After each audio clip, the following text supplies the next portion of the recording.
You might not want to answer this, but who would be the most famous horse that you've had the pleasure of treating? We had Sprinter Sacre. Oh, did you? This is a recording device, and then we fit a scope that clips on here. The scope goes up his nose, and we put that in there. Most of the time they don't mind it very much because horses don't have a gag reflex. And how quickly can you start getting a picture like that we've got something here? Well, it all depends how bad they are. Sometimes you can see it straight away on the first circuit. With a soft palate problem, you generally have to get to the point where they're going upside to another horse, which is what we're going to do next circuit, and then you start to see something. So you can see a nice view, that's his larynx there, and that's designed to stay open when galloping, but shut when swallowing. Nervous about this today. Going to see Ben Brain, just stopped at the service station. Go grab a cup of tea. I didn't sleep well last night. I think this has been playing on my mind, you know. I know there's nothing to worry about, and these procedures are, well, they've become very fashionable in racing, these wind operations, but I've been waiting since April, I guess, for this day when I took it upon myself to start making some investigations to try and explain Max's poor form last year. So in one hand, I'm hoping that they find something to explain that, but on another hand, you don't want your horse to have a problem, and there's an element of, where's the tea, in here or down here? An element of feeling if he has got a problem, and a bit of guilt, really.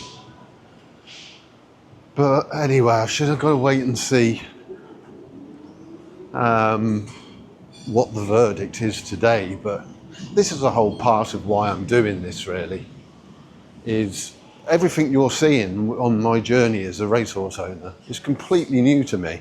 I'm fairly new at it, and I'm sharing that with you. So if any other owners are watching, you know, it might give other people a clue of all these bits and pieces that we're covering my experience. But what shall I have? That's the question. I'm just glad to get today out the way. And then it's just tick that box. And then we can move on to the next investigation. But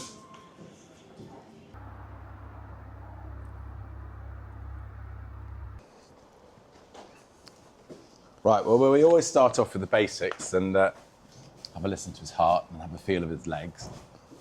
How old is he? 8. And he's by Kamaxos. Yes. Yeah.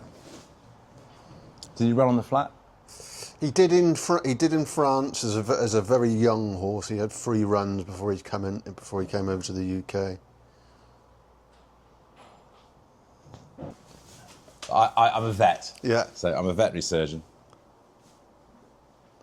And Vicky, my wife, and I run this clinic.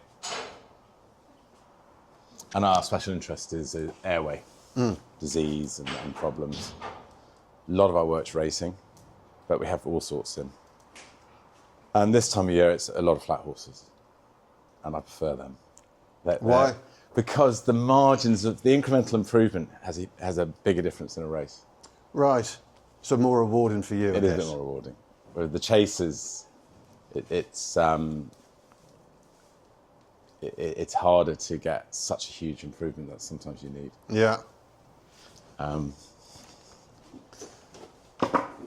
Right. So talking about the equipment he's got on. Yeah. The purpose of it all. Right. So obviously this is the bridle, but it's tailor-made to fit. This is a recording device, and then we fit a scope that clips on here. The scope goes up his nose, and we put that in there. Most of the time they don't mind it very much because horses don't have a gag reflex.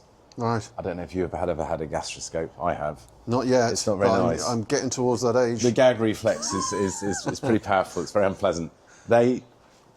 On the whole, they're not bothered by it, which is why we can do the test with the scope up their nose. Andrew, do you want to hang on? Morning.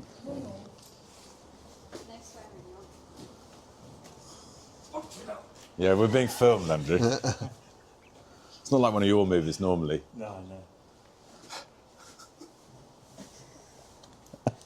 Oh, good bones. There we go. Good boy, Max. But this is a German. This is a German made scope. A vet called Dr. Fritz makes the scopes, and we think this is a great bit of kit.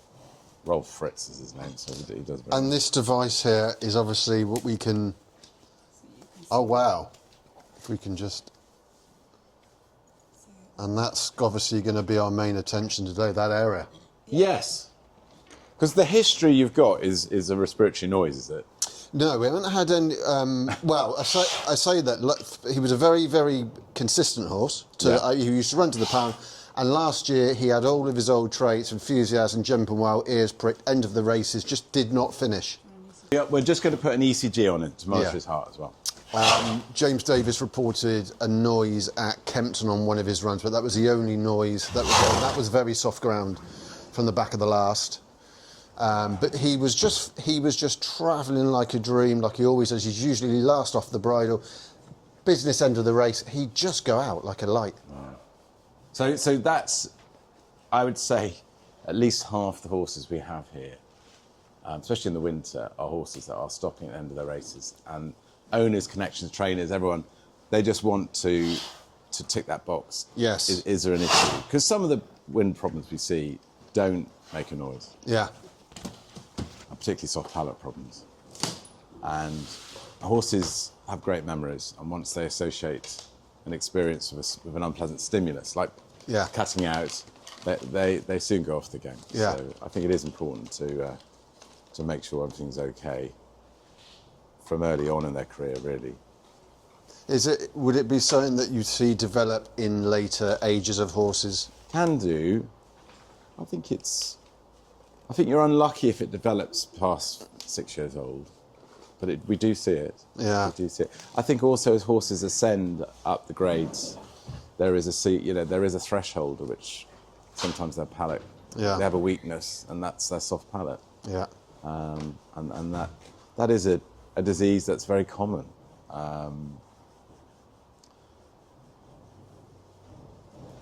So the big juvenile problem we see is laryngeal paralysis, and that usually presents as youngsters, but they make quite a typical noise.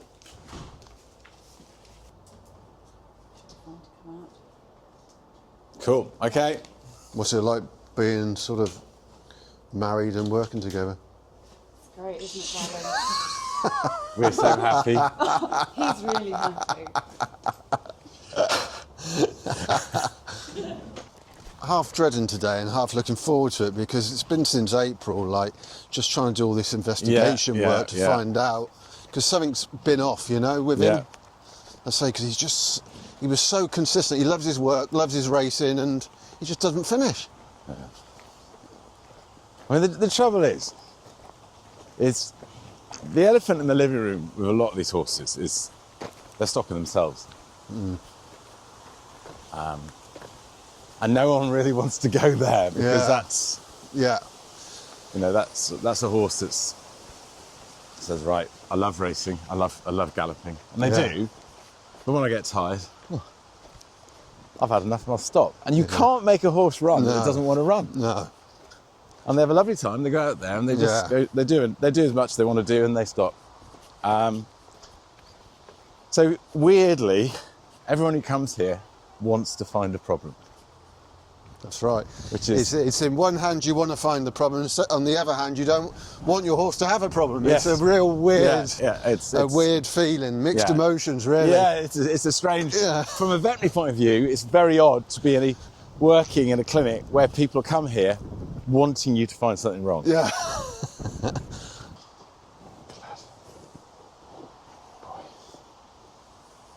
Good boy, Max. Have a little walk up there, Midge. Go a little flush, would you?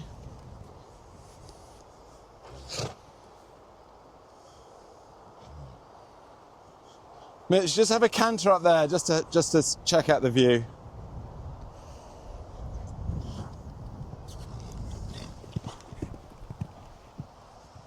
Yeah, that's good. It's so handy having it here, rather than going up to the trainers' gallops, where it's up the hill and they're all bouncing around. Here, believe it or not, they're a bit more subtle because they don't know where they are. How long have you been here? Well, I think 16 years we've had this. Oh, wow. Yeah. So the scopes can be really temperamental. There's nothing more frustrating when you're at a yard or they're in a big lot and you're a Lamborn and off they go and the scope's pointing at the wrong bit. So that's his... I'll get broken up a bit from the far side, but this is a rough guide, but we've got the video recording. Right. So we can go through the video in the office afterwards. Yeah. What's his trip, do you think? I think he's a bit in between trips. He really wants 2 mile 2. Okay. Very soft ground, a stiff 2 miles. Anything less, you get 2.5. He's a bit funny like that. I just don't believe that he doesn't want to do it because he's just so enthusiastic in everything he does, And how quickly can you start getting a picture like that? We've got something here. Well, it all depends how bad they are. Sometimes you can see it straight away on the first circuit. With a soft palate problem, you generally have to get to the point where they're going upsides another horse, which is what we're going to do next circuit. And then you start to see something. And that's because he's going to want to be competitive. Yes, because the soft palate seems to have a problem where the larynx has got to be held forwards. The muscle holding the larynx forwards is quite small. Right. And that develops a weakness, a neurological weakness. And then it can only hold on so long, and then they let go, the larynx pings back, and then the soft palate displaces. Yeah. And then they've got real problems. And they find it very unpleasant.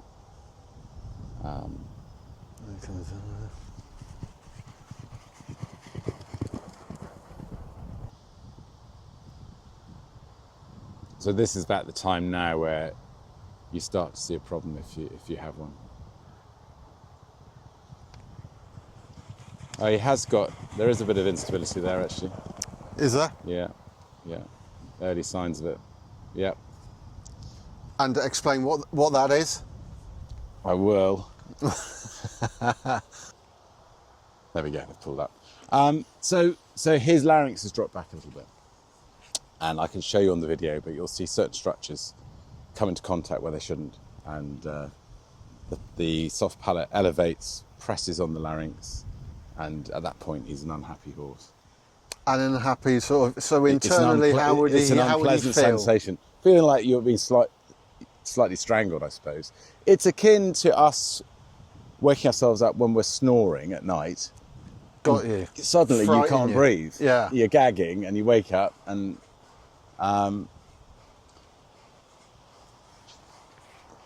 well done. Well done, Max. You look like you're enjoying that, mate. Probably not right at the end, but good boy, Max. Do you think that horses that have had a history of having a bleed, for example, do you think they can be connected? They can. I think we all like to think that bleeds are connected to the upper airway because we can actually help the upper airway, whereas if it's a primary lower airway disease, there's not an awful lot we can do other than rest them and allow them to repair.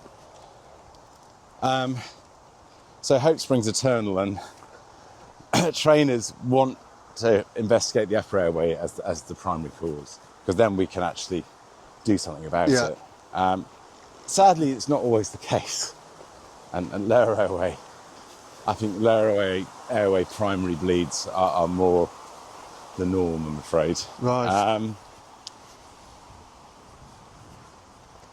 The problem with bleeds is, horses are highly developed to run fast, ancestrally away from predators. So they've evolved very, very fine lungs. So that there is that limitation in them. If you had a horse with very thick alveolar walls, they wouldn't run very fast or very far. So that there's always that equilibrium of where you want to be. Yeah. You might not want to answer this, but who would be the most famous horse that you've had the pleasure of treating? We had Sprinter Sacre. Oh, did you? Yeah, yeah. Oh, wow, you can't get much better, can you? Yeah. Heart's very good. His heart's very good. Yeah, there's no abnormalities. We're looking for arrhythmias there, really. Primary trace up there is probably the best one to look at. But see how regular it is. Yeah. And we're looking for this presence for this little P wave before the rest of the complex. Why was it this area that you were keen to? Oh, that's much better. Oh, this is...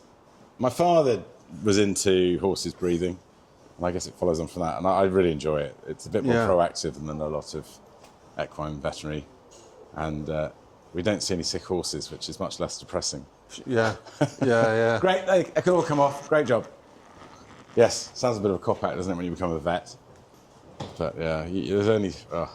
I did many years of normal practice, and this is an easier life. So what stage is this? Would this be him walking? This is... Hang on. Yeah, so that's the right horse. So that's the important... I need to hear the jockeys say the name, so we know it's the right horse. Great. So we've just squared the scope up and he's just starting now. So you can see a nice view, that's his larynx there.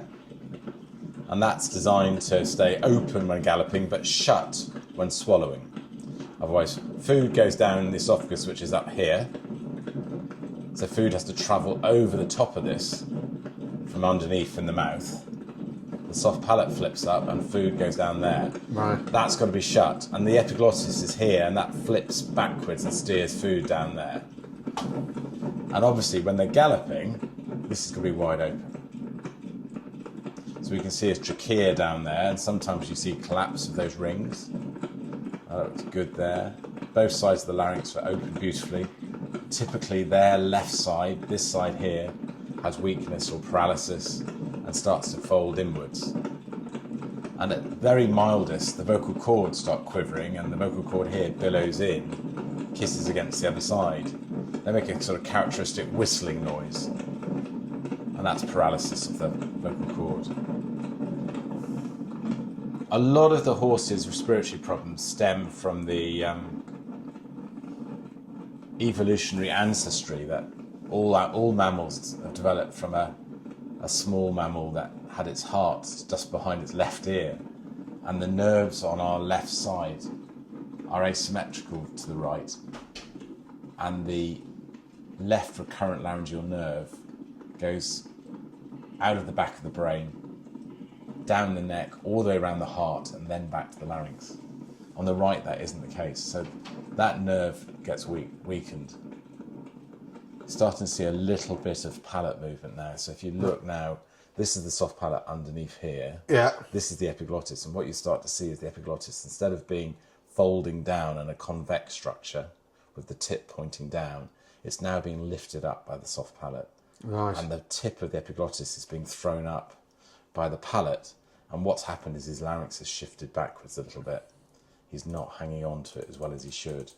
And you can see there, the larynx has tipped back, the soft palate is wrinkled up, and we can only just see the tip of the epiglottis disappearing behind it, and you've got a restriction to his airway. But worse than that, at this point he's feeling uncomfortable. Right. So for him would it almost kind of be frightening him? Yes, I think so. It's an unpleasant sensation, and he knows that's consistent with galloping beyond a certain point. And I think it's completely reasonable for the horse to go, actually, I've really enjoyed galloping and I'm very good at it, but this isn't so fun. Yeah. And then they back off, which he did do just then. And you can see you've got quite a significant degree of palate instability there. This is definitely not normal. Right. You can see the airway, it impinges on the airway, but more importantly is the sensation that he's getting, because the ultimate end to this is his palate actually flips up and completely displaces, and that's what happens when we're snoring at night. It's exactly the same problem, but they get it due to there's a threshold of exercise where they get it, whereas we get it when we're incredibly relaxed. With the, I mean, it might be hard to answer, but how long are these just a thing that develop? Is it a slow process of development of that issue, or is it? Could it be conceivable? It's always been there. It could have always been there, and that he's just a very good horse, and so actually he's managed to win races within the threshold of this problem appearing.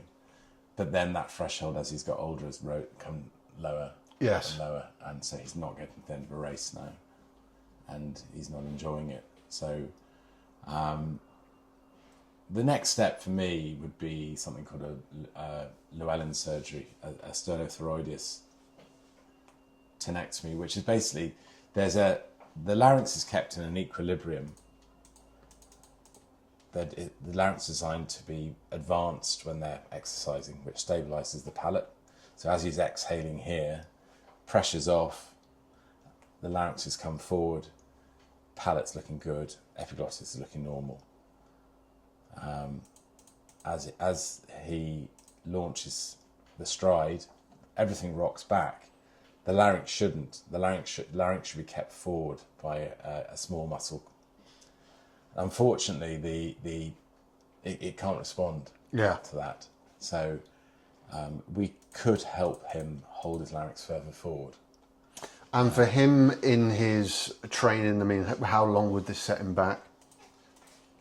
Interestingly, with this surgery, you actually want them back in exercise in 48 hours. Right. Because you are removing some of the pull backwards. So you're then allowing the small muscle with the problem to have an easier time, but you've got to give them the physio while you've reduced the pull backwards before it all heals. You've got to allow the horse the physio of pulling that larynx forward and getting used to be able to hold the larynx forward more easily. Yeah. And allowing that to develop.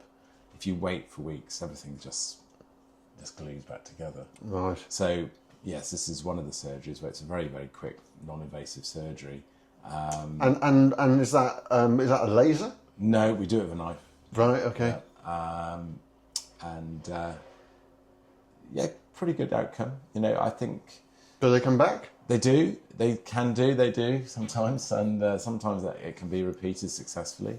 Would it be something that you would encourage me to have as once a year to have it checked? No, I would say don't look unless you've got a problem. Unless you feel you've got a problem. I think if the horse is running well, you leave it alone. Yeah. You can't make a normal horse go faster. Yeah. The wind surgery is not it's not tuning horses' wind. You're treating a disease. So, I mean, you know, I'm just kind of thinking, sat here, that all the times when we thought he hasn't quite got a distance in the past, everything seems a bit inconclusive. Do you see what I mean? Yes, I mean, one worries that he had this problem last year, and we should, poor chap, he was racing like this. You just don't know. Yeah. All I can say is today, he has got this problem. Right, and for me, I don't want him to have a problem, but I feel relieved that yes, I know that my horse. There's a chance of helping him. Yes. Yeah. Because I know that he's so much better than we saw last year, and before he was he was a useful enough horse. Yeah. There we go. Wonderful. So does that make sense? Yeah, it does. So that procedure will happen today? Yes, I think we need to speak to the trainer and you together and just strategically go, right, you're probably going to get 6 months out of this. Yeah. Let's say it's only 6 months. Yeah. When is the best time to do it? Yeah. When is his ground? We're in August. Yeah. We're still in the summertime. Yeah. I imagine he's a horse that probably you'd like to be targeting spring races, isn't he? Well, not really, because of the ground. Right. I mean, you never know what it sort of weather's going to do. But I mean, I was keen to kind of get him into training earlier this year, just so we could kind of, because he's obviously a very well handicapped horse now. He's basically come down a stone in the handicap. So I would like to start to see if some of those easier October perhaps meetings would be a good place for him to start ground dependent, you know. But I just worry. No, well, in which case, then this is a good time to do I just worry with him that summer ground, I mean spring ground, I don't want to be gambling on it raining, because last spring, spring it didn't rain. It didn't. So I see him as very much kind of through the autumn through the winter. Okay, great. Well, that makes sense to do it now. There we go. Great, thanks, Ben. Okay. I'm half pleased. So what's wrong? Right. So Yes. he's got a palate problem. Yeah.